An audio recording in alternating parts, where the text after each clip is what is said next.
மயிலாடுதுறை மாவட்ட மின் செயற்பொறியாளர் அலுவலகம் முன்பு அனைத்து மத்திய தொழிற்சங்கங்கள் மற்றும் தமிழ்நாடு மின்வாரிய அனைத்து தொழிற்சங்க கூட்டு நடவடிக்கை குழு சார்பில் கண்டன ஆர்ப்பாட்டம் நடைபெற்றது. மக்களின் உயிருக்கு பாதுகாப்பற்ற சாந்தி பில் 2025 மற்றும் மின்சார சட்டத்திருத்தம் 2025ஐ திரும்பப் பெற வலியுறுத்தி கண்டன ஆர்ப்பாட்டம் நடைபெற்றது.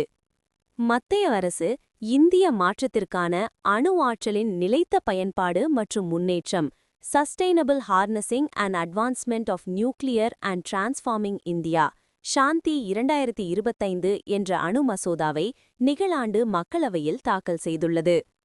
இதன் மூலம் மிகுந்த அபாயம் கொண்ட அணு ஆற்றல் துறையை பெருமளவிலான தனியார் மற்றும் அந்நிய முதலீட்டுக்கு திறந்துவிட்டுள்ளது.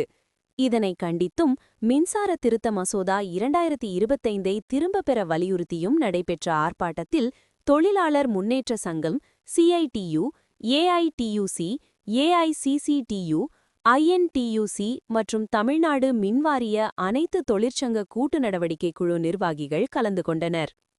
தொழிலாளர் முன்னேற்ற சங்க மாவட்ட கவுன்சில் பேரவைத் தலைவர் பொன் நக்கீரன் தலைமையில் நடைபெற்ற இந்த ஆர்ப்பாட்டத்தில் அனைத்து சங்கங்களைச் சேர்ந்த 50க்கும் மேற்பட்டோர் கலந்து கொண்டு கோரிக்கைகளை வலியுறுத்தி கண்டன முழக்கங்களை எழுப்பினர்.